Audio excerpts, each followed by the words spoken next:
Om Ajnanatimidandhasya Gyananjana Shalakaya Chakshurun Militam Yena Tasmai Shri Gurave Namaha Shri Chaitanya Manobhishtam Sthapitam Yena Bhutale Swayam Rupa Kadamahyam Dadati Swapadantikam Vandeham Shri Guru Shri Yutapada Kamalam Shri Guru Vaishnavamscha Shri Rupam Sagrajatam Sahagana Raghunathan Pitam Tam Sajivam Sadvaitam Savadhutam Parijana Sahitam Krishna Chaitanya Devam Shri Krishna Padan Sahagana Lalita Shri Vishakhan Vitamscha He Krishna Karuna Sindho Dina Bandho Jagatpate Gopesha Gopika Kanta Radha Kanta Namostute Tapta Kanchana Gaurangi Radhe Vrindavaneshwari Vrishabhanu Sute Devi Pranamami Hari Priye Namo Mahavadanyaya Krishna Prema Pradayate Krishnaya Krishna Chaitanya Namne Gaura Tushe Namaha Vanchakalpatarubhyascha Kripa Sindhubhya Cha Patitanam Pavanebhyo Vaishnavebhyo Namo Namaha Jaya Shri Krishna Chaitanya Prabhu Nityananda Shri Advaita Gadadhara Shri Vasadi Gaura Bhaktivinoda Hare Krishna Krishna Krishna Hare Hare Hare Rama Rama Rama Hare Hare. So before we begin, hopefully we will touch on chapter 13 today. And seeing as we will hopefully be touching on it, this is the beginning of module 3, the final module of studying Bhagavad-gītā. This, I will speak a little bit more about that once we wrap up the last few details of chapter 12.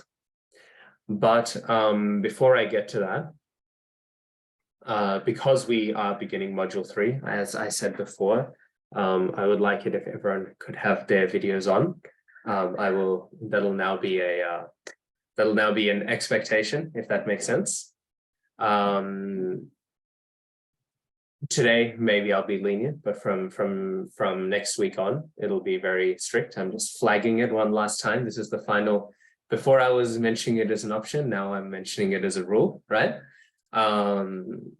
Yeah, don't, if that sounds too strict, I'll always remind everyone that when I did my Bhakti-śāstrī, if you didn't have your tilak on, if you didn't wake up and chant your rounds early enough, you failed your Bhakti-śāstrī. So I won't take any complaints about a video requirement. Yeah, we had to do a sadhana card, and if our sadhana was weak, then no graduation for you. So yeah, it wasn't you had to chant 16 rounds, it's your 16 rounds had to be done early enough in the day. So yeah. Because I did it while I was in Purmaquarri for a bit. And who checked my sadhana? So you had to submit a sadhana card. So it was done on an honesty system, but it was the course coordinator. So when I did it, each module had a different teacher, and then there was a coordinator who just made sure. He was basically there to like put you in trouble, right? So if your camera wasn't on, he would be the one who messaged you on WhatsApp, Prabhu, why isn't your camera on? He would be the one who'd take your sadhana card. If you didn't do something nice on the sadhana card, he would say, yes, it was definitely an honesty policy. I'm sure I'm sure lots of us could have lied, but I guess I took it as a challenge to make my sadhana better. So then I thought, but actually maybe a few of them would have been inaccurate. I won't lie. There's a few times where I just forgot to fill it out, so I just guessed the details. So maybe those days there was I remembered a little better about myself than reality actually was. But anyway, so all that to say, yes, no problem, Mataji. As I said, today I will be a hint lenient. I can't help it just being a bit too lenient all the time. But I'll be a hint lenient today because I've just raised it. I would really much prefer it if you could. But yeah, if it's physically impossible, then no issue. But yeah, from here on in. And as mentioned earlier, but I'm just bringing all this up again because this was weeks ago, because we had so many public holidays and then this and then that, disrupting the end of the last module. I will still be uploading them and they still will be accessible on the link, but they will be unlisted. So it's not there in the open for everyone to see. Only those who have the hyperlink can see the videos. So I think we agreed before that that's something everyone's comfortable with, because it's just the people that are anyways in the class, right, who can see the videos, and it won't be available wide and large in case that was an anxiety. So yeah, so preferably videos on today, but definitely videos on from next week. Srikanta Sena Prabhu has, I don't get the joke, but I'm sure it's funny. 1 second, I need to grab a book quickly. There it is. Okay, so without further ado, I think we can beginning then. I'm going to begin us with an activity, which I know is always words to inspire fear, because if I'm beginning with an activity, it means it's going to be a revision thing, because there's nothing that we could have done in the class so far. And that's correct. I just want to do one slight revision point, just to make sure you all grasp something from the 12th chapter. And then the rest of the 12, I mean, it's 20 shlokas long, right? And without my slides, I won't have too many points on each text. Yep, no problem. Damini Mataji, Bhumi-gita Mataji, as I said, it was a bit disrupted, so I can imagine some people didn't plan accordingly. But yeah, that's why I'm raising it now. From next week, it'll really be an expectation. It'll be part of your attendance mark, is what I think I'll do in order to get people to take it seriously. So our activity, there's not many of us, so I'm thinking maybe let's just do it in this group, right? I won't make a breakout room. Actually, no, I will make 2 breakout rooms. It's always nice in the privacy away from me, right? So what we'll do is we'll go through chapter 12, texts 8 to 11, maybe. Let me double check if those are the texts I want to cover. I'm just thinking whether I want to include text 12. No, I'll include text 12. Okay. So texts 8 to 12. So these verses are very key, right? They're very interesting. They're very nuanced. In Prabhupada's translation, they're rather straightforward, but still they cause some people some headaches. Abhishek Prabhu, to my knowledge, he would have gone through it, right? I mean, I remember him going through it. Do we all remember Abhishek Prabhu took you all through 8 to 12? So I'm going to break you into 2 breakout rooms. And in each room, you just have to just come up with a simple, 2-3 minute presentation of the structure of these 4 texts, okay? So what are these 4 texts trying to convey? What is the structure that they're trying to convey? Mrigank Prabhu has just joined us. So when he's connected to the audio, I'll just very quickly go over that again. So Mrigank, we're going into 2 breakout rooms. We're going over texts 8 to 12. And we're just doing a general presentation of their structure. What are they structuring? What are they presenting? What are the different concepts? What are they referred to, right? Hopefully you all remember enough to remember that these are different levels, so to speak. Certain commentators will say that texts 8 to 12 summarize the whole previous section of the whole previous chunk of the Gita, right? But they are very leveled. So when you describe the different levels, something that I also find is interesting, maybe a personal application aspect, please refer to where you think, please put three points on there, okay? 1, for each one of you individually, put where you feel you are, right? But more importantly, if you don't really need to do that one, I just think that's an interesting internal reflection. But for the presentation, please put down where you think the average ISKCON goer is, and not as a judgment on their spirituality, just as a general reflection of our society, of how our society is structured. And also where do you think the structure that ISKCON provides puts the average person? So I'm not putting this as a value judgment. I'm not saying, you might say, well, I'll put the ISKCON structure on the highest level, but that's not necessarily the case, right? It's not necessarily the case that the structure of ISKCON is for, Uttama Adhikari Mahabhagavats, right?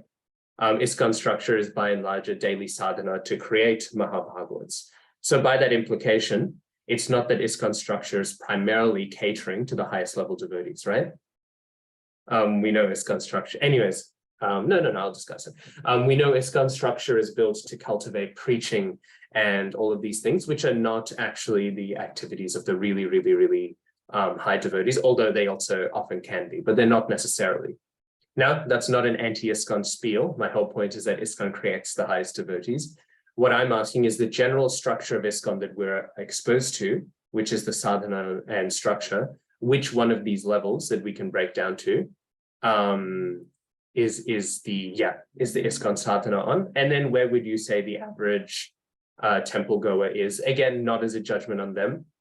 Who knows where they're at internally, but just in terms of activities and engagement, how do we normally try to cater to them? So is that clear? I've added that last part just so that we really try to crunch the data. I'm thinking for these 4 shlokas, even though there's only 4, I find I always don't give enough time in the activities, and then I'm always adding in a few extra minutes. So would you all say 10 minutes? Do you think 10 minutes would be a good enough time, or 2? I think 10 minutes should be good, especially to discuss the where's this gone on. Okay, I'll pause, I'll create the breakout rooms, and then I will put, oh, that's not what I wanted to do.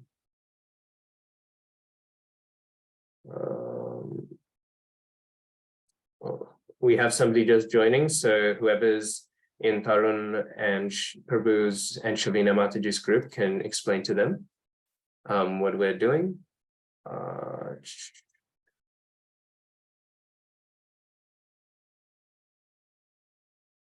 Okay, I've created the rooms. I'll see you all on the other side in 10 minutes. Hare Krishna. Done?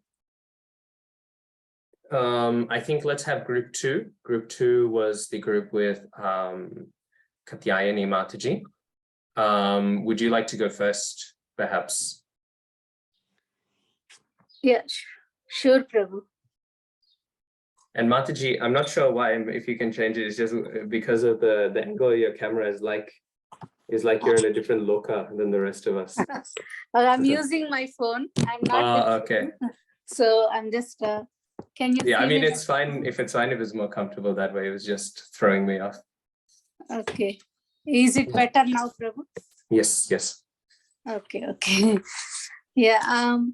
So our group has gone through some summary, and what we understand is it's a kind of yoga ladder, but in the reverse order. Kṛṣṇa is trying to explain the highest first level of instruction Kṛṣṇa gave is like fixing your mind upon him. If you can't do that, that's very, very difficult. Like practically it's impossible for a practicing devotee to fix the mind upon Kṛṣṇa. So I think if we can achieve that, that is the perfection. Maybe some people who are at the stage of bhava, that level maybe can able to completely absorb their mind upon Kṛṣṇa. So if we cannot do that, like the next level of instruction Lord Kṛṣṇa gave is fixing your intelligence. Then even if we can't fix our mind and intelligence, the next level is practice it, like, abhyasa yoga. So that is where we can see most of the devotees, they keep on practicing to fix their mind and intelligence on Lord Kṛṣṇa's. Maybe the qualities, forms, pastimes, everything of Lord Kṛṣṇa. So if we are unable to do that, even if you can't practice that, then the next instruction Lord Kṛṣṇa gave is work for Kṛṣṇa. So that is the next instruction. And even if we can't do that, then at least give the results of our work to Kṛṣṇa. So that is the next instruction. And if we are unable to even do that, then at least cultivate the knowledge. So it's like kind of talking from verse 12 about to text 8 is developing like jnana yoga, dhyana yoga, and then bhakti yoga. Shri Mataji or Damini Mataji, if you want to add anything, please add, Mataji. Jai, thank you for the overview. Maybe one of, Katyayani Mataji raised those two names. So either one of you could say just, and again, the point that I'm making isn't, we're not saying what level somebody is actually at, but just rather externally, what are the features that we can see as the normative for ISKCON at its standard. So yeah, just I clarified it before, but I'm clarifying again. So do either of you have any ideas about where on this, as Mataji put it, this mini yoga ladder, where do you think we could situate it?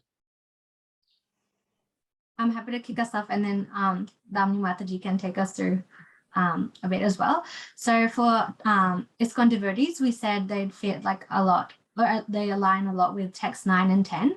So, you know, trying to follow the regulated principles of bhakti yoga, because often, you know, it is hard to control the mind. So we may not always, you know, be able to engage all our intelligence in Kṛṣṇa. And so if we don't fit in text 8, then most people would fall, or devotees, in text 9 and 10. And then Damini Mataji can take us through like the average person who may not necessarily be within ISKCON. If you can have it.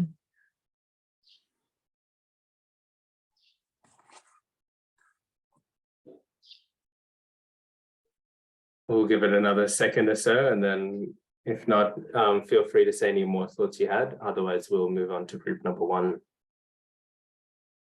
Okay, I can just quickly summarize. We were basically saying most people who come to the temple, not necessarily as devotees, often they're quite just there to have a transaction with, you know, Kṛṣṇa. You know, they just want something, so they'll pray for it, and then they get it, and then, you know, they're done. They don't come again. Or sometimes, you know, people like who might not come to the temple, they might not even fall within these texts. Like they might not want to renounce their fruits or like the results of their work. You know, often, you know, people, they say, you know, I've worked hard for this, I've earned the results, so why shouldn't I enjoy? And so they might not necessarily be interested in, you know, cultivating knowledge or renouncing those fruits. So that's basically our discussion. Jai. Okay, very nice, very nice. That's all good. So group 1, would you like to present your conception? So I agree with Katyayani Mataji's points. Our group generally came to that same conclusion of the different gradations, starting with one living with Kṛṣṇa by continuously fixing mind intelligence upon him in 8.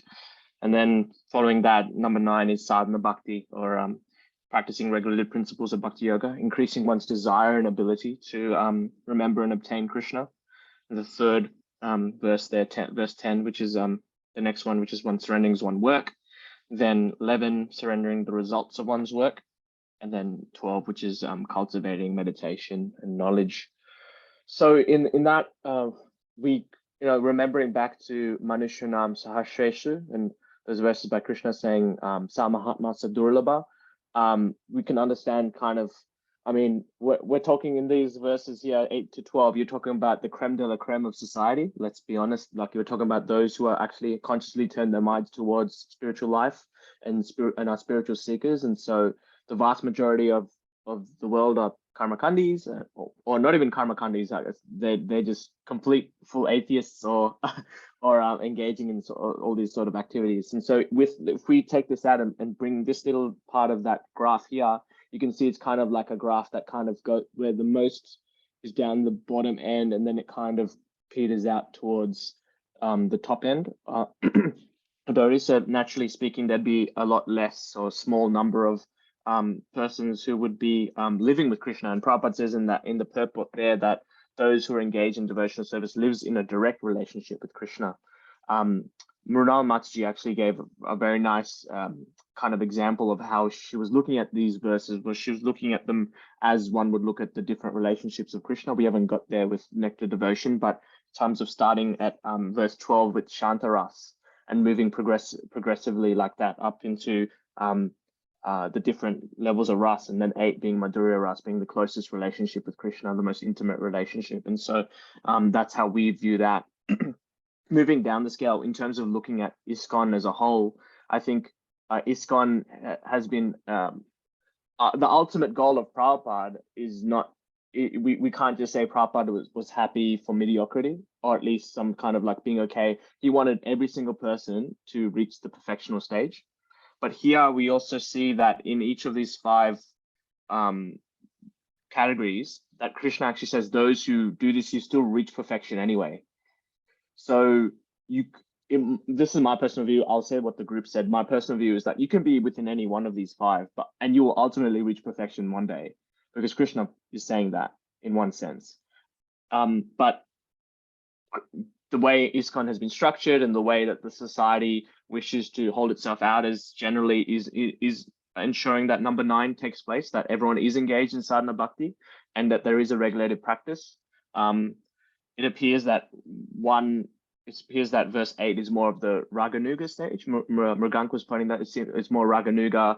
You already have established a relationship. You understand perhaps your personal relationship with Kṛṣṇa, your Svarup, and so you're engaged in that platform. Whereas number 9, you may not have fully realized it, or you not know it at all, but you're engaged in that, and that's what it appears that ISKCON is like. It's in the sense of developing knowledge of the devotees through Bhakti-śāstrī, and then ensuring that they then actually apply those teachings. And our group then had a discussion on whether it's actually relevant for like any devotee to be categorizing devotees in these scales, whether it's actually beneficial for us we can do ourselves perhaps, but other people. And Srinivas Prabhu was giving some nice points on the fact that, with anyone else, we shouldn't be considering their bad qualities or the good that we've done to them, but we should all be, when we're thinking about ourselves, we should be really considering like all the good that people have done to us, and remembering the bad things that we've done, and that way staying humble and also staying true to a regulated practice of bhakti yoga. So Jai, very, very, very nice and succinct. Did anyone else have any other points? I just wanted to add one point, Prabhuji. Srikanta Sena Prabhu covered nicely all the points we discussed. Just one point, Prabhupada has mentioned, when he talking to the internal people, he said that we are all not devotees. We are not there yet. But when he speak to the outers, he said that all of my disciples are the pure devotees. So we had to take it, we can't take it literally. So when we considering ourselves, or when we considering other people, we need to understand it contextually, and we need to consider that others are definitely better than us, and we are still at the stage where we're struggling. To be frank, that is a fact for me, as to be frank. So that is a point I just wanted to add. Yes, and Prabhupada, we know Prabhupada sometimes would have lots of fights with his god brothers, right? And there would be lots of tension. And once Harikesh Maharaj, he was serving Srila Prabhupada. I think he was giving Prabhupada a massage. And Harikesh Maharaj, he said, Srila Prabhupada, is there any one of your god brothers who's not a rascal? And Srila Prabhupada said, the only rascal here is you. So yeah. And that was a point that, again, I was trying to reiterate. When I'm saying we're looking at this, I wasn't meaning we're trying to actually pinpoint the advancement of the average person, but rather how the facilities are being engaged, right? And also to come to Srikanta Sena Prabhu's point. And this is why I asked the question this way, because I think it's an important distinction to make, is that yes, Prabhupada wanted the highest perfection in ISKCON, and yes, I don't have the eyes to see it, right? But I have faith that we do have, right, devotees who have had the highest perfection in ISKCON. But if ISKCON was built to primarily sustain those who have at the highest level, then ISKCON wouldn't achieve its purpose of purifying devotees. So we see that there's a general standard which ISKCON is geared towards providing, right? Because otherwise, like you see the devotees on the highest levels, they don't really need any structure, they don't really need anything, right? So there's no real point in creating an international society for people who are, inherently on a platform where they don't need the supports. So it's not an insult to say that ISKCON primarily doesn't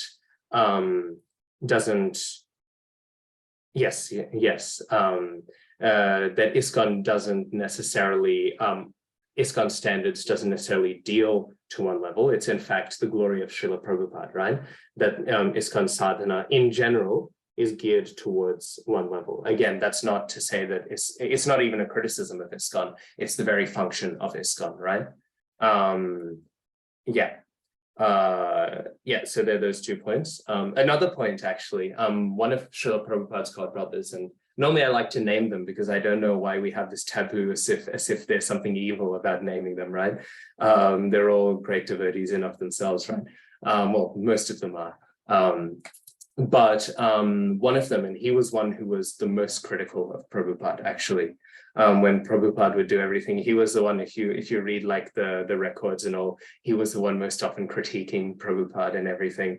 And Prabhupada also was not too shy about critiquing him back, right? And so they had a lot of tension. But after he passed away, Srila Prabhupada, he was talking to his disciples and they said, Srila Prabhupada, so-and-so Maharaj, he has passed away, right? And Srila Prabhupada said, oh, he has gone back home, back to Godhead. And they said, oh, but Srila Prabhupada, how can you say he's gone back home, back to Godhead? He was so critical of you, right? And you were so critical of him, right? All of this tension was there. And Prabhupada said, oh, but my spiritual master, Bhakti-siddhanta Saraswati Thakur Prabhupada, he has accepted his service. Everything he has done because he wanted to please my spiritual master. And because of that, Guru Maharaj has accepted his service. And because of that, he has gone back home, back to Godhead, right? So yeah, even we can see, even somebody who Srila Prabhupada explicitly would say so many heavy things to, right? So many heavy things to, still Prabhupada would say that actually this person has gone back home, back to Godhead. And going back home, back to Godhead is no cheap thing, right? It's not like how some people, they'll say, oh, that's unfair. All these people aren't going back home, back to Godhead. That's unfair. If it was fair, no one would go back home, back to Godhead, right? It's not a cheap thing, right? So to say that he's gone back home, back to Godhead implies a very high level for him. So yeah, so just building upon Srinivas Prabhu's point, right? We can see this perpetually. Okay, so those are all of those things. It's 10:53. I want to discuss the texts a little bit. And I am now cognizant that we won't have time to go through all of them all together before the break. But I just want to just quickly get a brief overview on a text by text level. And Srikanta Sena Prabhu has said it's all lila. I once heard this actually from one senior Vaishnava, a sannyasi, who actually took sannyas from Srila Prabhupada. Somebody had asked, we see in Srila Prabhupada's pastimes, I'm using Prabhupada's godbrothers as an example because I think it's a wonderful example of just Vaishnav relations, right? Because those relationships were difficult ones, right? We see the glory of Vaishnav relationships when there's tension, not when there's happy clappy, you know what I mean? When we're getting along with the devotees and it's easy, right? But when there's tensions, that's when we really see the glories of Vaishnav relationships. But anyways, and I was speaking to this devotee, and I also heard a similar point from Madhavananda Prabhu, who is a very senior disciple of His Holiness Gaurgopinda Maharaj. And because Srila Prabhupada, at the end of his pastimes, I don't know if anyone knows, he established a trust. Does anyone know about this? He established a trust to work with all of his godbrothers, right? And on their really great devotees like Bhakti, Daita, Madhav Maharaj, and all of these others, right? But these were devotees who they weren't necessarily always nice relationships with. And I remember this ISKCON sannyasi, he told me his understanding is it's sort of like a Narad Muni. Half of the time when you see Narad Muni acting, Narad Muni, he seems to be making the situation worse, right? Narad Muni, he turns it around and he tells people some details, and he's made sometimes you read the Vedic literatures and you think, Narad Muni, what are you doing? Whose side are you on, right? But Narad Muni does all of these things in order to cultivate the pastime, in order to let the pastimes of the Lord happen, right? We can sometimes wonder, right, how glorious Srila Prabhupada's pastimes were because of that struggle, right? We can think of how wonderful they were, how much we could see those wonderful qualities of Srila Prabhupada on display, right, because of these interactions. And so he said, at least maybe that's what happened, maybe that's not what happened, but that's his way of keeping to Prabhupada's instruction, right? To have a high view of all of his god brothers, right? That way he can think it's just the pastimes, just like how Narad Muni is a great devotee, and yet sometimes he seems to do things which are going against Krishna's interests, right? But actually they're not. They're there to cultivate the pastimes of Krishna. So in that sense, we also see that. Many other instructions Prabhupada had about him and his god brothers, but those are all ones that I think are relevant to this point. Anyways, we'll go ahead. So I wanted to discuss just a tiny bit. We'll discuss only the first text now. So let me see. So text 8. So if everyone has their Gitas with them. So when we look at text 8, right? I think Srikanta Sena Prabhu brought up that Mrugang Prabhu brought up that this seems very much like the Raganuga platform, right? We've touched on the Raganuga platform before, but also, as was touched on, we haven't gone as in depth as we will go when we touch the nectar of devotion. And we will go in depth. I think it's a topic that we were too afraid of in ISKCON, even though Prabhupada very clearly wanted us to have some understanding of it, even if we're not practicing it yet, right? So we will go into much more depth.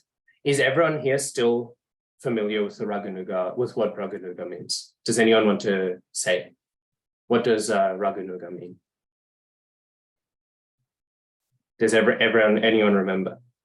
We discussed this, I think during Chaturshloki, maybe afterwards as well, but definitely during that point. Is it a spontaneous devotional service? Bro? Yes, spontaneous devotional service. And what does that entail? How can we connect this to text 8, as Mrugang Prabhu very correctly has? This is a very common interpretation of this text. How can we connect Raganuga from what we know of spontaneous devotional service to text number 8?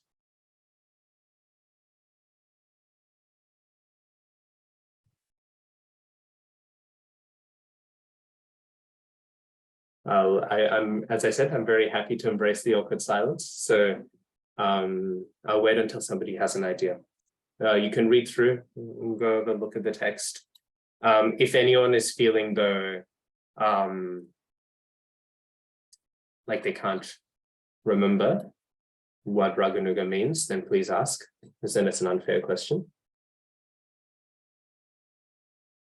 Srikanta Sena Prabhu, I can see your lips moving, but I can't hear any sound. You can't hear me? Oh, now I can, now I can. Okay, sorry. Well, Prabhupada in that verse says, one who is engaged in Lord Krishna's devotional service lives in a direct relationship with the Supreme Lord. And we would understand, would it be right to say that everyone who's living with Krishna in Goloka Vrindavan or in his lila pastimes are engaged in some form of Raganuga bhakti or spontaneous loving service? No, everyone who's in Goloka and in the Bhoma or Prakrita Lila is in Ragatmika devotional service.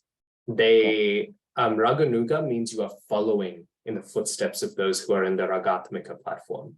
Right. So Raganuga is a sadhana, whereas Ragatmika is a sadhya. Raganuga is a method, and Ragatmika, if you will, is the destination.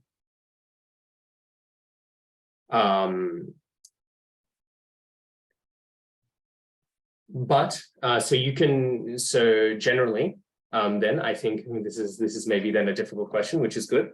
That shows me where I should focus on. So text 8, Mrugang Prabhu has raised his hand.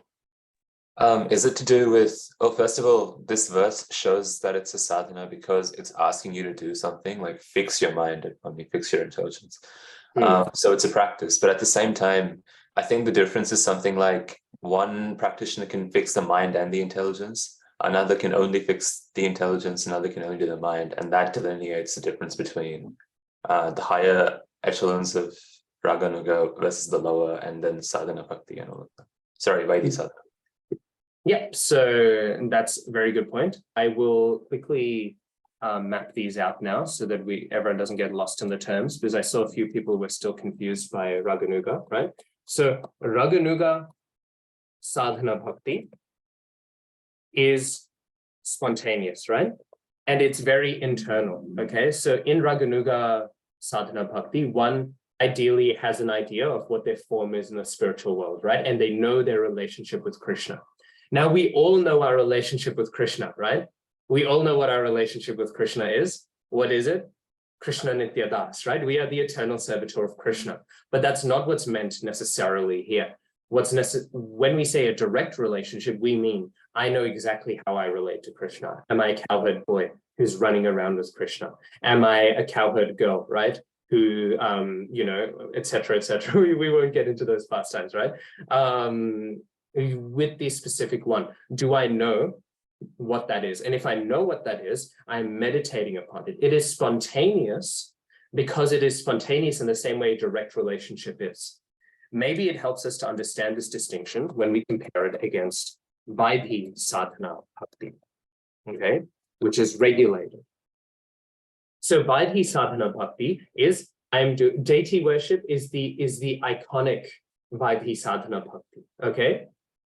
Deity worship, very complicated, right? All these different mantras, all these different steps, all of these different rules, all of these different this and that, right? I remember Kanasham Prabhu, I was talking to him once and he was saying, you know, training for deity worship just means you have to memorize, right? That's basically all of it, right? Because you're memorizing this rule, this mantra, this rule, this mantra, right? So Vaidhi sadhana bhakti is sadhana bhakti, right? And when we say sadhana, sadhana means a process, a practice, right? Sadhana is the process by which we reach the sadhya, the goal. So Vaidhi sadhana bhakti is regulated. Spontaneous devotional service comes inherently. There is no regulation to it, right? For those of us who are grihastas, right? One can think, right? If you come home to your spouse and you think, okay, I have to pull out the manual to show my spouse that they're valuable to me, right? They think, you know, you come home and then one spouse says, I love you. And then you say, 1 second, let me just check the rule book. You know, after they say, I love you, I should say, I love you back, right? It's not like that, is it, right? Because that's regulated relationship, right? A regulated relationship is when you're going to meet the prime minister or the king, right? Or whatever, right? And then you have to think, I have to follow this rule, this rule, this rule, this rule, right? And this is how I express my relationship to this person, okay? When you are in some sort of intimate love, it's spontaneous, right? Does that make sense? So this is the distinction. Spontaneous devotional service is spontaneous because it is not determined by rules, right? Love and intimacy is not like this. Okay, and this is spontaneous. Then Vaidhi sadhana bhakti is then regulated. Okay, so maybe if we now, Raganuga bhakti is when we grow into that understanding. Okay, one has an inkling, they start to understand what their relationship is, but they haven't fully perfected it yet, right? Bhaktivinoda Thakur actually describes some devotees who practice Raganuga bhakti and they realize that the relationship they thought they were in was wrong, right? And then they change it, right? So clearly this means that Raganuga bhakti doesn't mean, sometimes we have this idea, yes, if one is practicing Raganuga bhakti, they are on a very elevated platform, right? But they are not necessarily on the most elevated platform. You are not, as somebody who is practicing Raganuga sadhana bhakti is not some sahajiya fool who is rushing into the highest things necessarily. Often they are, right? Madhavananda Prabhu often jokes about Bhakta Bob, who joined ISKCON one year ago. He hasn't read the Nectar of Instruction, but he knows that he is a gopi named so-and-so Manjari, right? This is sahajiya nonsense, right? This is nonsense. You see it all the time. I still remember, I think I've told you all this story before, but every time I think of the Sahajiya newcomer, I remember there was this one devotee who was visiting our house. There was a few devotees from New Govardhan actually, and there were many senior devotees, and with them was a new bhakta, right? And this new bhakta came in and he was telling my mother, who's, you know, a long-time devotee, oh, Mataji, this is not the correct standard for offering the bhoga. And, you know, this was Bhakta so-and-so. I think he was in Krishna consciousness for 6 months, maybe, right? And anyways, he was saying like that. And then I remember I was talking to him and he was telling me Srila Prabhupada's Swarup, Srila Prabhupada's form in the spiritual world, right? He was telling me all of these details, right? Prabhupada never revealed this to any of his disciples, right? And yet Bhakta so-and-so has understood this. So this is sahajiya, right? This is not appropriate. This is not correct. But the opposite is also not true. It's not that, oh, wow, one is on the Raganuga platform, therefore, or one is practicing Raganuga Bhakti, therefore they're necessarily on the highest level, right? Different acharyas differ slightly on which level Raganuga starts with, but it's definitely past to the level of Anartha Nivritti, okay? Do you all remember Anartha Nivritti? We discussed this slightly, the 8 levels of devotional service. So it's on a relatively high level of attachment. Okay, having had established all of that, so Raganuga Sadhana Bhakti is a process. Vaidhi Sadhana Bhakti is a process. Generally, we should start with Vaidhi Sadhana Bhakti, okay? This is what we are all aiming towards cultivating. Raganuga Sadhana Bhakti, once we are purified enough by Vaidhi Sadhana Bhakti, we can practice. Now, depending on what your spiritual master teaches, this is a point that has slightly different perspectives in ISKCON. Some will say, sorry, just had to sneeze. Some will say that your Vaidhi Sadhana Bhakti gets transformed into your Raganuga Sadhana Bhakti, okay? So once you do enough Vaidhi Sadhana Bhakti, it becomes, here we go. I'm getting to learn how the whiteboard works. It becomes Raganuga Sadhana Bhakti, right? Whereas others will say, once you practice enough of Vaidhi Sadhana Bhakti, then you are qualified to begin doing Raganuga Sadhana Bhakti. Do we get the slight distinction there? One says that one transforms into the other says that this makes you qualified in order to do this, okay?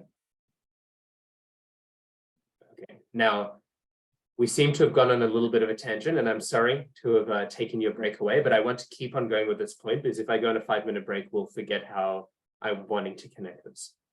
One way of interpreting these texts, and I want to make it clear that these texts, and I mentioned this all those months ago before we had our highly disrupted end of the module.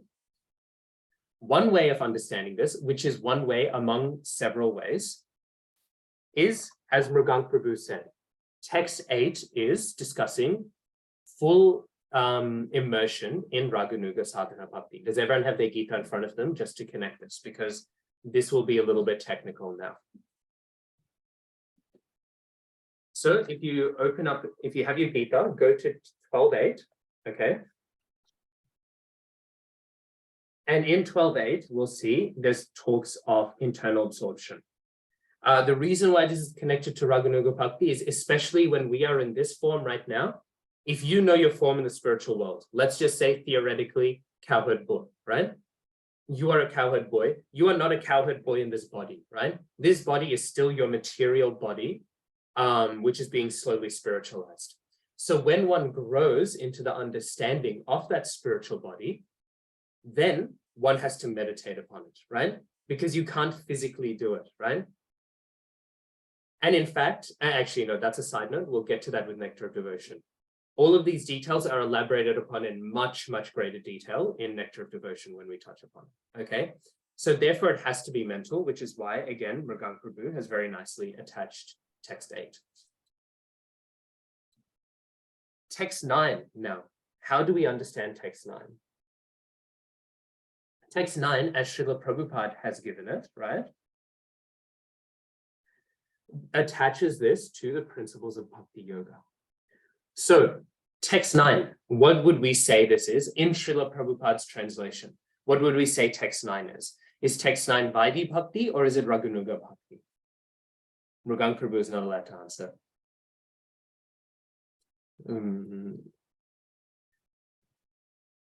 And feel free to say whatever, feel free to be wrong.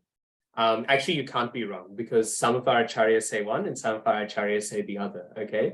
So some commentators say it's Raganuga, some say it's Vaidhi, But so tell me whichever one and tell me why you think it's that one.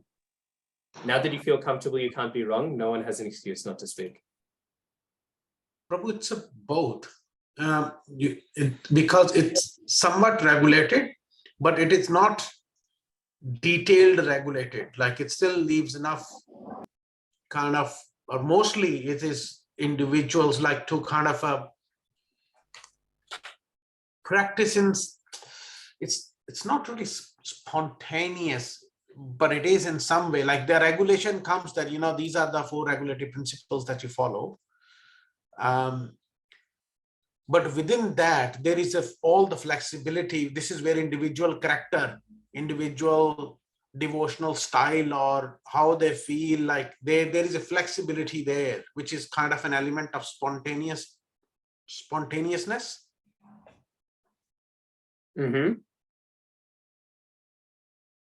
Yes. So if one goes to the purport, Prabhupada also takes this perspective, right? That it's both, right? He says there are 2 methods which are mentioned in this text. Okay, so Prabhu, you're right in saying that. One slight thing I want to quickly touch upon though, you said regulation as referring to the 4 regulative principles. This is a common misconception, okay? When we say Vaidhi, we don't mean the 4 regulative principles. Vaidhi here does not mean 4 regulative principles. 4 regulative principles are actually they're not such a big thing. They become a big thing because no one wants to follow them, okay? But actually in spiritual life, the 4 regulative principles are not such a main thing. If anyone has their Gita in front of them, actually, let me call on someone who hasn't spoken so far. Shivam Prabhu, can you read the final paragraph of the purport to text 9? Yep, look at that. Purport. So for text 9, the last one. Yeah, the last paragraph.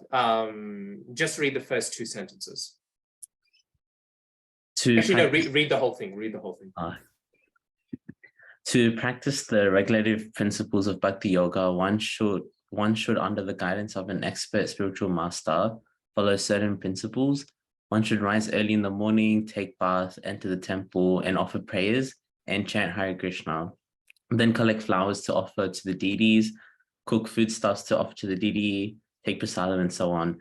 There are various rules and regulations which one should follow, and one should constantly hear Bhagavad-gītā and Srimad Bhagavatam from pure devotees.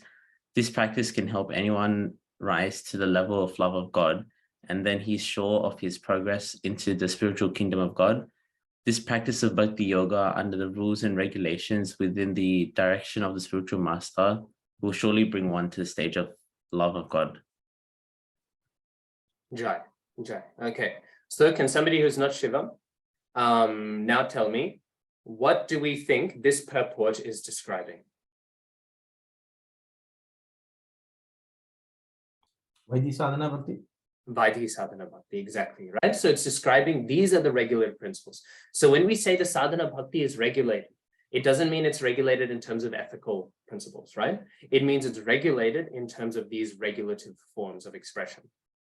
For examples of unregulated stuff, I will defer that for nectar of devotion, right? When we touch upon it. So Vaidhi sadhana bhakti, therefore, means it's regulated in this sense. So this is a wonderful list, right? That is not to say somebody who is doing Raganuga bhakti does not do this, right? I mean, forget about Raganuga bhakti. Srila Prabhupada is fully situated. He's not doing any sadhana bhakti. Srila Prabhupada is fully situated in the fullness of bhakti. And yet you see Prabhupada performing deity worship, right? Chanting his gayatris, etc., right? All of these different things we can consider to be somewhat regulated, although Gayatri is maybe a bad example because it's halfway in between the two. Or we can think he's offering prasad, right? Srila Prabhupada is doing all of these things. So we shouldn't think that somebody who is on this platform doesn't do these things. All that we're saying is that these things are considered Vaidhi sadhana bhakti, okay? So this is what regulation means. Regulation doesn't in this context mean the 4 regulative principles, okay? So with that said, Prabhu has said both. And in a sense, yes, our acharyas say both. But as per what Srila Prabhupada has written in his translation, what do we think? In Prabhupada's translation, is this referring to Vaidhi sadhana bhakti, or is it referring to Raganuga sadhana bhakti? Text 9, I mean. And after this point, we'll have a break because it's a little bit of intense thinking, maybe.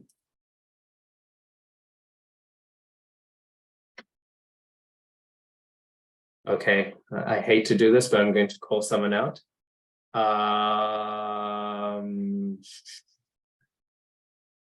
Who should I ask? I'm thinking. Ronal Mataji, what do you think? Text 9, do you think in Prabhupada's translation, it's Vaidhi sadhana bhakti or Raganuga sadhana bhakti? I'm going with Vaidhi, just because Raganuga is at a higher platform, and because Kṛṣṇa has got like degrading done in a way of like, if you can't do a certain thing, then you can do the other. So it's Vaidhi. Yeah, I tend to agree with that. I think in Prabhupada's translation, he is referring to Vaidhi sadhana bhakti, because he is talking about then follow the regular principles of bhakti yoga, right? And then in the purport, he defines that as Vaidhi sadhana bhakti. So I think in Prabhupada's translation, he's referring to text 9. Some authorities refer to it slightly differently.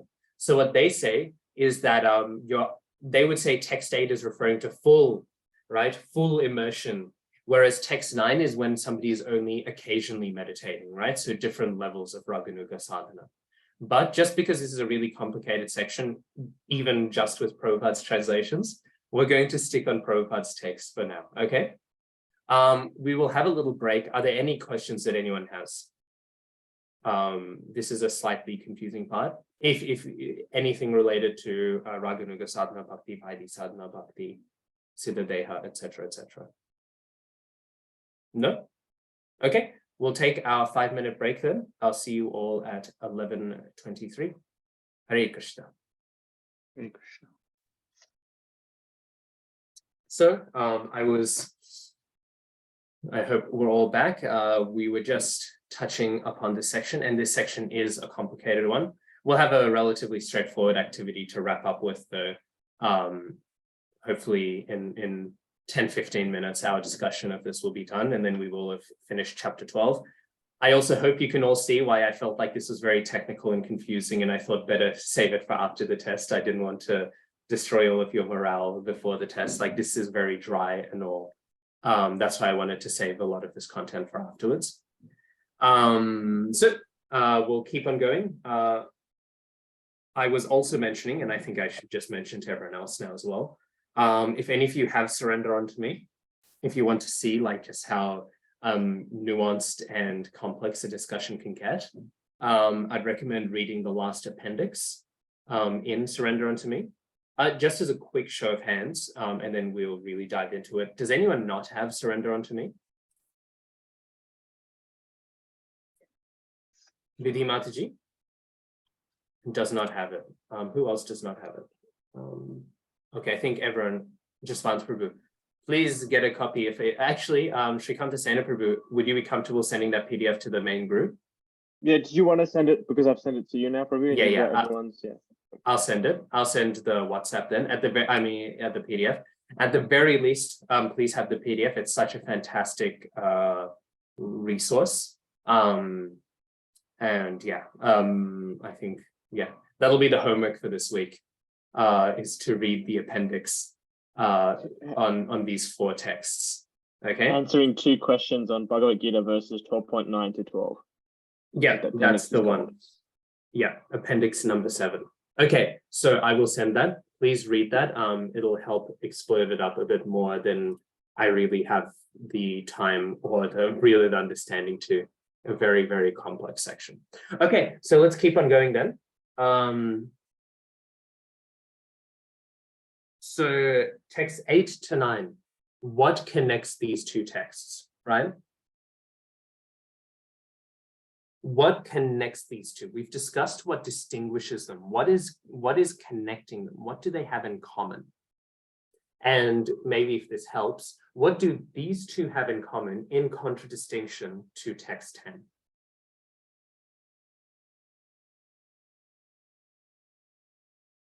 Devotion, Prabhuji? Devotion, yes. But you can also say that in a sense,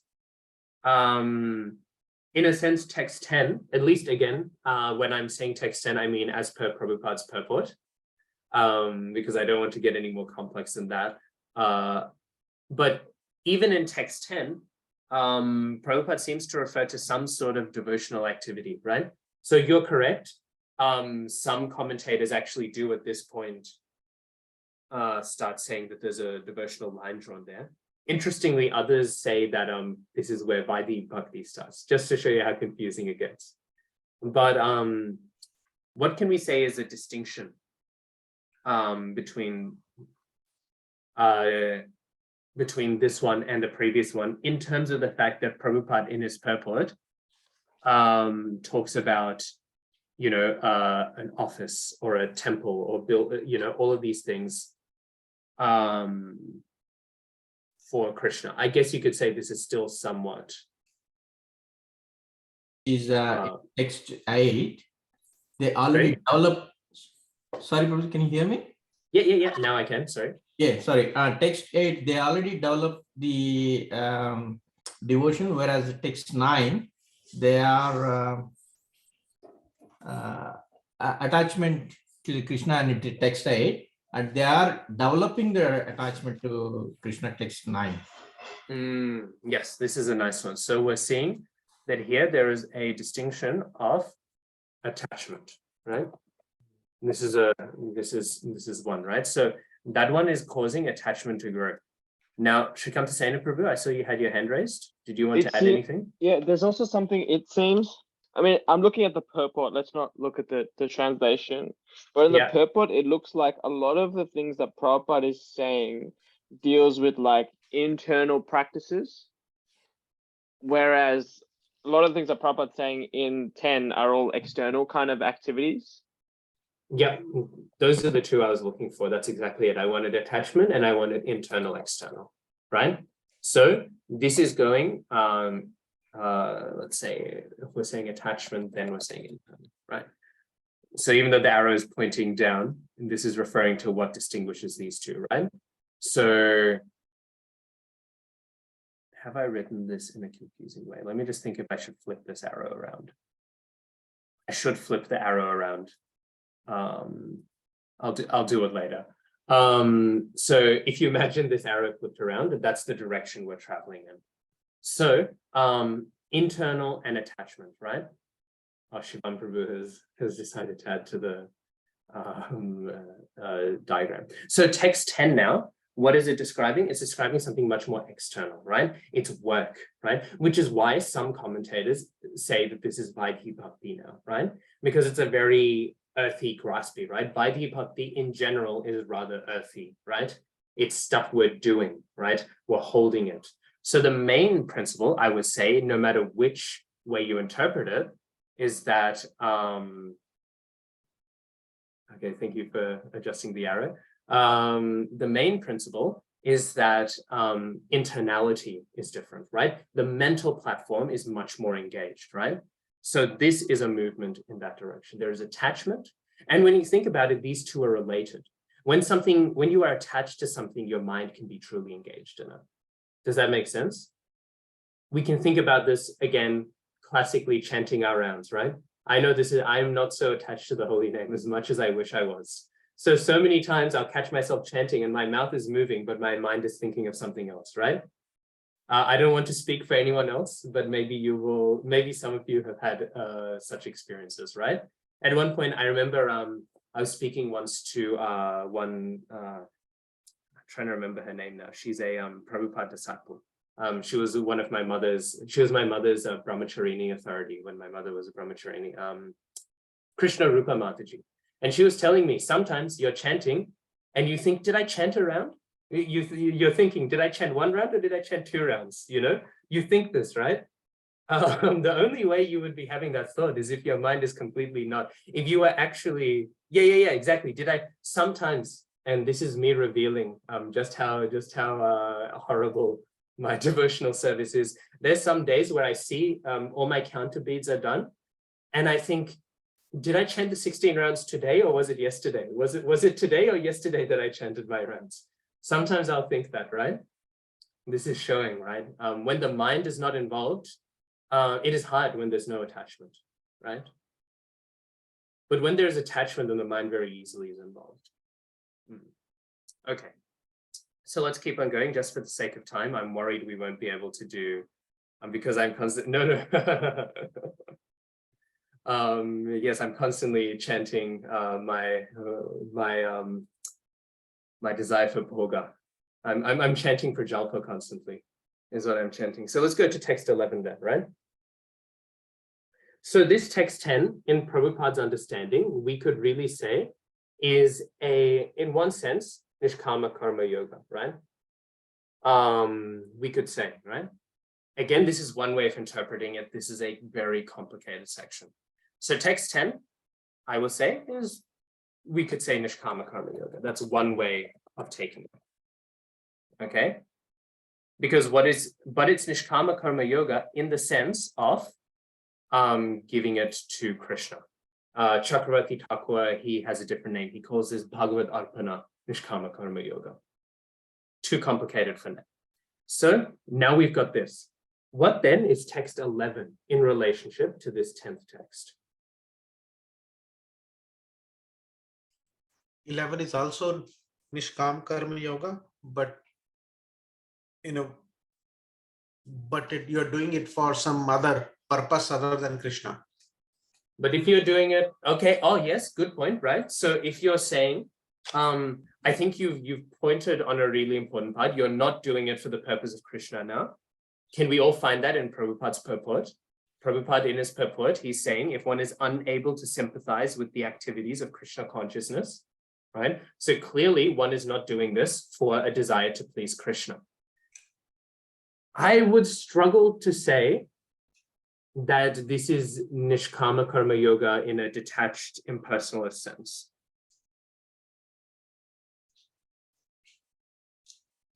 Just because Prabhupada later on still talks about his hard-earned activities, etc., etc.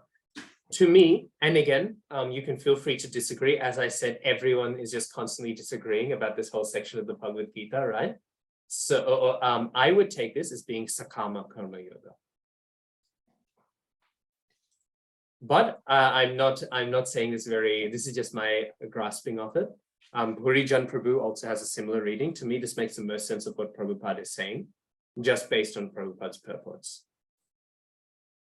Okay. Yes, this is one of those wonderful examples where I like to think about that. Whenever our acharyas really disagree and they're constantly debating, okay, somebody's really messed up that arrow there. I don't know who's been adjusting the arrow. If they can adjust it back, and then I'll remove everyone's ability to play around with the screen. Okay, so I just saw so many different names come up. I don't know who it was. This reminds me of when I have to teach. Sometimes I used to teach a little kids Gita class. They would like draw little pictures on the shlokas. They would put stars everywhere and everything. This is only slightly better. This is only slightly more elevated than that platform. I still remember once we were doing one shloka and they started drawing like stick figures next to it. It was dehinosmin yata dehe, and they just kept on drawing all these stick figures. The worst part was I was asking one of them to recite the shloka and they put stars all over the actual shloka. No one could read the shloka anymore. So yeah, anyways, all that to be said, this is only slightly above that platform. Okay. Back on the point. So whenever we have confusing points like this, I like to think, in a sense, it's our acharyas telling us, we are not devotees by our grasp of technical philosophy. We are devotees by our devotion to Kṛṣṇa, right? We should aspire to understanding these technical points, but these technical points are not the point of our, how do I put it? The Raganuga Bhakti, this internal meditation, is not necessarily an internal meditation, constantly thinking about the correct way to interpret Sanskrit words. Right? The correct way to interpret Sanskrit words flows from the internal meditation, the beautiful form of Kṛṣṇa. Chakravarti Thakur, in his commentary on this, he talks about the beautiful Shyamananda form of Kṛṣṇa with his yellow dhoti. This is what the meditation is upon. Okay, so then text 11, I would say then, is Sakama Karma Yoga. Okay. Just because of Prabhupada's purport, right? Prabhupada, he talks about working and then whatever you have, give a bit of it to Kṛṣṇa, right? So to me, it seems to be that Kṛṣṇa now, what he's doing is, in a sense, he's going back to all of the Gitas we've discussed it so far, right? Because we have discussed all of these things. We've discussed a mixed yoga, mixed bhakti yoga. We've discussed pure yoga. And what was, again, the yoga ladder of the first 6 chapters was primarily involved in karma yoga.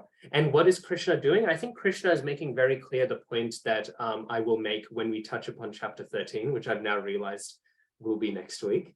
But he's making the points that I will touch upon there, that whenever we discuss any of these other paths, whenever we discuss any of these other methodologies, we are discussing all of these, but their point is bhakti. Kṛṣṇa is making the point right here. If you can't do this, then do this, then do this, then do this. As Srikanta Sena Prabhu said at the beginning, when he was presenting, that these all eventually lead to bhakti, right? So all of these are valuable insofar as they are touching into that heart of bhakti. Kṛṣṇa is making explicit that message, which we were already discussing so much in the first module, right? And then now in, I guess you can say, the conclusion of the contents of the second module, Kṛṣṇa is making that point very, very explicit, right? All of this is touched towards bhakti. So he's reclaiming, you can almost imagine him saying, I know I talked for 6 chapters about karma, but these middle 6, they're the cream of the crop. They're what I want you to get towards. So again, we don't say bhakti is the best just because we are trying to practice bhakti yoga. We are saying bhakti is the best because Kṛṣṇa says bhakti is the best, okay? Okay, so then with that point, now we come to text 12. Purna Chandra Goswami has said, text 12 is the most confusing text he has ever read in his life. Just to inspire you all with some confidence as we touch upon. I'm not going to touch upon it much because it's reaching towards the end. And I'm hoping we will have at least some time to do the last activity. It's a brief one. It's a brief activity, so with Kṛṣṇa's mercy, we will get time to do it. But this text, if we read it, maybe we can have Srinivas Prabhu. Would you like to read out the English? Yes, Prabhu. The only translation? Only the oh, if Sanskrit as well, if you would like, Prabhu. I would love to hear your recitation. Not that confident, Prabhu. I'll read the translation. Okay. If you cannot take to this practice, then engage yourself in the cultivation of knowledge. Better than knowledge, however, is meditation. And better than meditation is renunciation of the fruits of action. And for by such renunciation, one can attain peace of mind. Thank you. So here we find is a little bit confusing, right? It's a little confusing what these stages mean.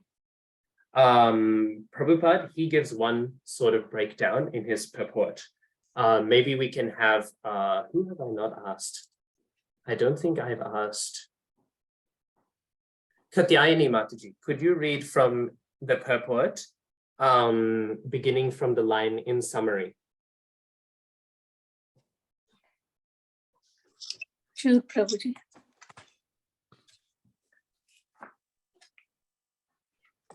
In summary, to reach the Supreme Personality of Godhead, the highest goal, there are 2 processes.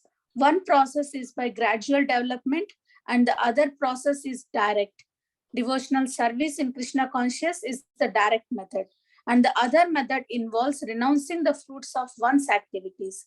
Then one can come to the stage of knowledge, then to the stage of meditation, then to the stage of understanding the super soul, and then to the stage of the Supreme Personality of Godhead. One may take either the step-by-step process or the direct path. The direct process is not possible for everyone. Therefore, the indirect process is also good. It is, however, to be understood that the indirect process is not recommended for Arjuna because he is already at the stage of loving devotional service to the Supreme Lord. It is for others who are not at this stage. For them, the gradual process of renunciation, knowledge, meditation, and realization of the super soul and Brahman should be followed. But as far as Bhagavad-gītā is concerned, it is the direct method that is stressed. Everyone is advised to take to the direct method and surrender unto the Supreme Personality of Godhead, Kṛṣṇa. Thank you, Prabhu. Thank you, Mataji. Very nectarian purport. And here we find Srila Prabhupada giving his take. And I once again want to stress something I've been saying this whole time. You will hear other people explaining these texts differently. There are so many different ways these texts are explained. So the final time, I will mention that. Here we find Prabhupada, he speaks about these steps gradually, right? One has knowledge and they have understanding of super soul, and then one goes to the level of Bhagavan, right? I would almost say text 12 almost comes a little out of the blue, right? I feel like the previous texts, they really relate rather clearly to what was said before, right? 8 to 11. 8 to 11 have a real flow to them. They make sense. However, this one, it almost just comes right out of the blue. And so there's different ways to understand this text. And I want to touch on the two main ways. And these center upon two different words. We can see the words Shreya and Viśiṣyate. Who can find these words in the text, in the word for word form?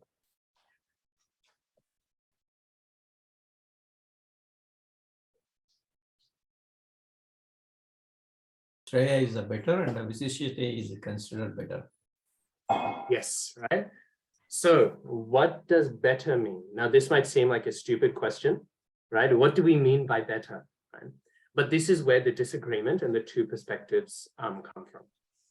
Does Shreya or Viśiṣyate, does it mean something is better because it is more suitable? Or does it mean it is better because it is actually a superior thing? Do we understand this distinction?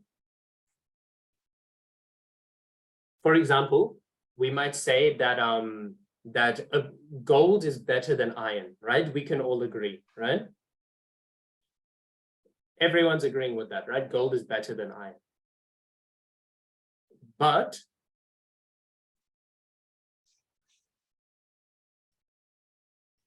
yes, so that's, I'll come to Srikanta Sena Prabhu's question in a second. Gold is better than iron, right?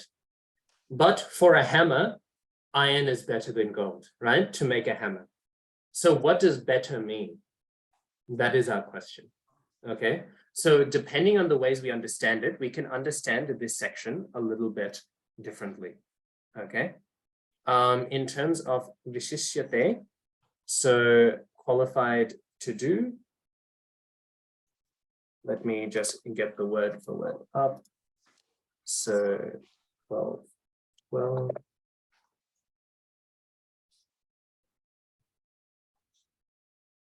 So at least in the word for word in this one, it does say is considered better, Srikanta Sena Prabhu, but as you know, Sanskrit is complex. You can also take it in that sense, to my knowledge. But at least Prabhupada has rendered it here as better. Could it be, Prabhu, like Shreya is the word better, and if it is not used without qualification, then it becomes absolutely certain that it is better. And Viśiṣyate has got a qualification built into it, like it's considered, so it can be subjective. So there's a room for variations there. Yeah. I mean, there's rooms for variations in all of this. The acharyas have understood it differently. I don't think we can come to a strict point because they've taken it differently. Yes, Srikanta Sena Prabhu, I've also read it, meaning, you know, not read it, heard it as talking about qualification.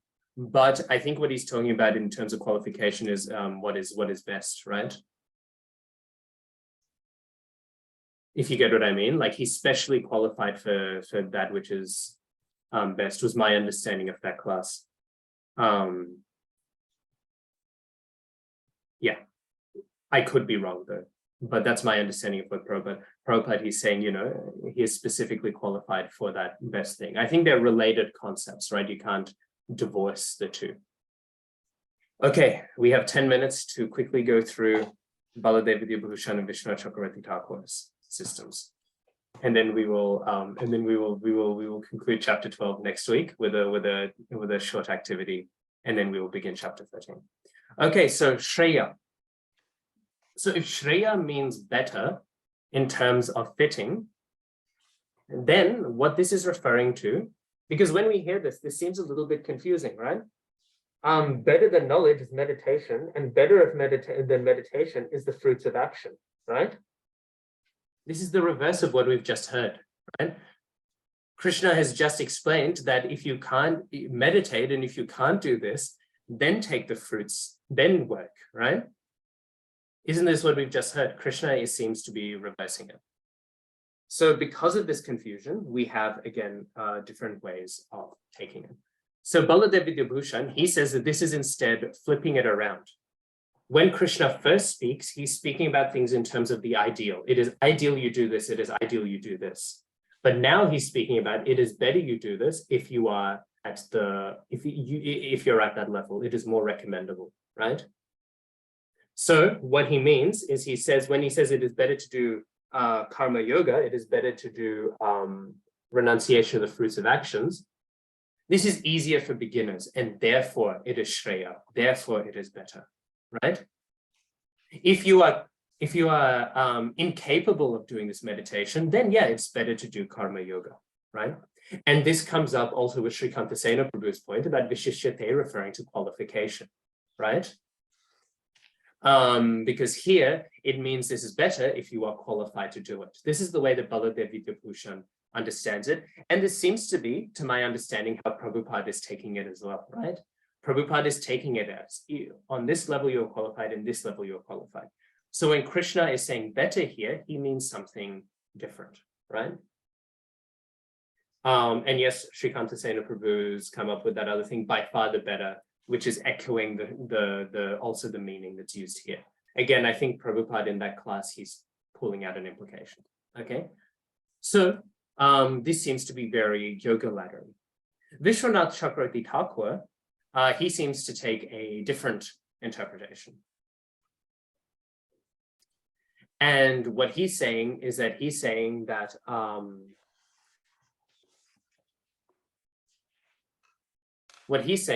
sort of divides all of these things into a different level of understanding meditation on Kṛṣṇa, right? So what he's saying is that there is knowledge. There is knowledge and meditation on oneself, right? And this is mananam, which precedes to nididhyasana, right? So what he's saying is there are different types of meditation and there's different types of knowledge. There is that which is just general, and then there is that which results in a meditation on Kṛṣṇa. Does that make sense? So therefore, you have these different understandings, right, of them. There's again a few more, but I don't really want to get into it just because we are getting, it is the end of the lesson. It's already been a rather technical lesson. You will see a further elaboration on them on my slides when I send them, when I get my laptop back, okay?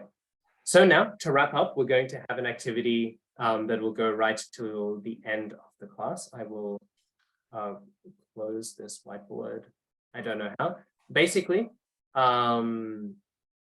I want you all, I'll split you into groups. Please read the qualities of the devotee that are described from text 13 to 19. And I want you to read those and give maybe 4 examples of how Prabhupada embodied a different one of those qualities. Okay. I will make the groups now. Same groups as before. Room 1, which is the room with Mrugank Prabhu. Can you do text 13 to 16? And then group 2, which is the group with Vidhi Mataji. could you do then texts 17 to 19? Okay. And give 4 examples of how Prabhupada embodied these qualities. Okay, Hare Krishna.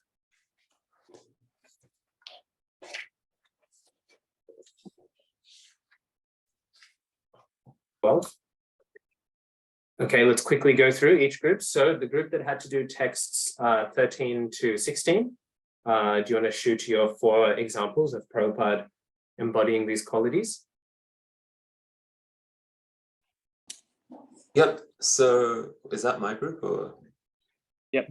Yeah. Yep. So can we go with Srikanta Sena Prabhu, Mrinal Mataji, Jaswant Prabhu, Srinivas Prabhu? Let's go that order. All right. My one was not dependent on the ordinary course of activities, meaning he's dependent on Kṛṣṇa. There was a pastime where he was in LA in front of the deities, and the deities, he said he had a conversation with Kṛṣṇa, and Kṛṣṇa said to go to India. Prabhupada obviously had just established temples in America, didn't really want to go, but Kṛṣṇa said, you go, there'll be something there for you. And he said he gained the most important temple in the world, which was Kṛṣṇa Balaram. So not dependent on all course of activities, always dependent on Kṛṣṇa. Chai.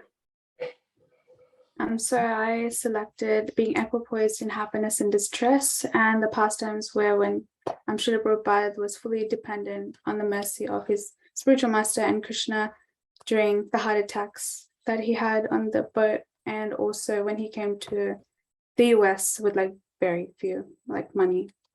So Sorry, I missed Shivam Prabhu. So I have to use Shivam and then Jaswant Prabhu and Srinivas Prabhu. Sorry. that's it. All right, yeah. So the one I did was Prabhupada is always engaged in devotional service with determination. So Prabhupada, he came from the West, as we all know, and then he set up this whole ISKCON movement, which is really thriving nowadays. And he was always busy. I'm pretty sure I read somewhere he only had like generally around like 4 hours of sleep because he was always chanting. He was preparing for classes, giving classes, just book distribution and all those things, as well as writing Bhagavad-gītā, Bhagavatam for like people nowadays to read. So, that was his determination in devotional service. Chai.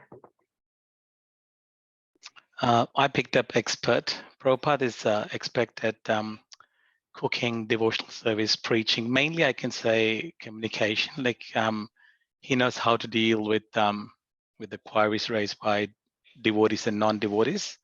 So that's what my understanding was about expert qualities of Prabhupada. Another quality of sorry, Prabhu. Yeah, go on. No. I just said nectar. That's all. Yeah, another quality of Prabhupada is Nirmana. He's free from the proprietorship. So even though he established many temples, he never feels that that is his property. So he thinks everything belongs to Kṛṣṇa, and he engaged everything in the service of Kṛṣṇa. Thank you, Prabhu. Chai. Okay, I think then who was next? Prabhu Prabhu is about to say something. I know that's everyone in my group. So. No, I meant the next group, isn't it? That was everyone in your group. That was all 4. Yeah. So now let's hear from the next group. So we have Katyani Mataji. She's summarized. Katyani Mataji, are you okay to go ahead? Yeah, I can say a few, but you can also add, Mataji. Sure. So we have one quality of Prabhupada, like honor and dishonor. So from the Lila Amrita, what I could understand, like he's been received after establishing Krishna conscious movement in the West. In India, he's been received by the public, like with awe and reverence. In many places while he spread the Krishna conscious mission. But whereas like we can see an incident in Melbourne, Lathrop University, where he was dishonored, but he didn't stop his preaching because someone disrespected him or dishonored him. He equally took like honor and dishonor, and he continued his preaching. with a great spirit, like doing everything in the service of Lord Kṛṣṇa. So that is one quality we could see. And the other quality is fixing the knowledge and engaging in the devotional service. So since he has given the instruction by his Guru Maharaj, he is preparing for his preaching machine by translating the books while he was in India.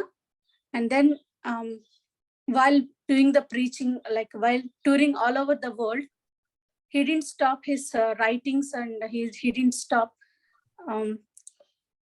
like translating the books. It's like a marathon. Prabhupada translated.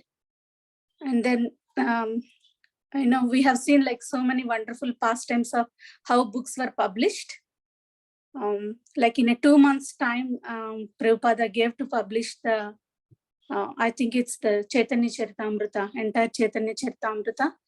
So it was all like miracles we can see now, but Prabhupada had taken all that pain and, just to give the pleasure to his Guru Maharaj.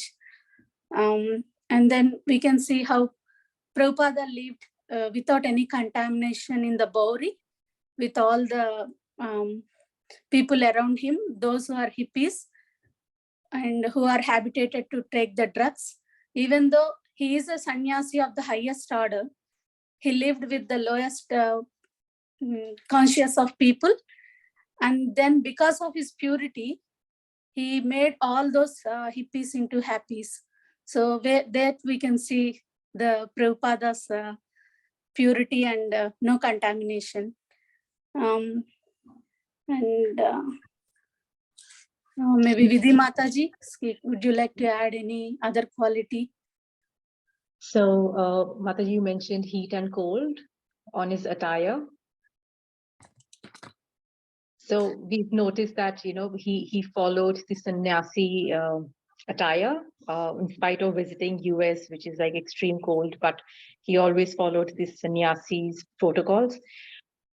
He didn't care for residence. Even when he went to US, he had very meager resources, very less money, hardly any place to stay. But he was so devoted to his mission that all these things just didn't matter to him. Jai. Well, thank you all very much. Jai Srila Prabhupada. That's very, very always nice to do, to just think about, just to reflect on Srila Prabhupada. So we've gone a little bit over time. My dear apologies. So just quickly, homework for next week. I will send that PDF across, and please read Appendix 7. It's the last one. Just to confuse yourselves a bit. If you're not feeling confused by those shlokas we just discussed, I want you to be confused, so please read that. If you're already confused, then that will help you be a little more confused. So that's my goal really in Bhakti-śāstrī. So please read that appendix. I think it's nice because anything that's difficult to understand, you put so much effort into reflecting on it, you really intimately get to know Prabhupada's purports and translations. So I think it's nice to help internalize it. I'm not trying to confuse you out of sadism or anything. But also in terms of reading, that should only take a few minutes to read that appendix.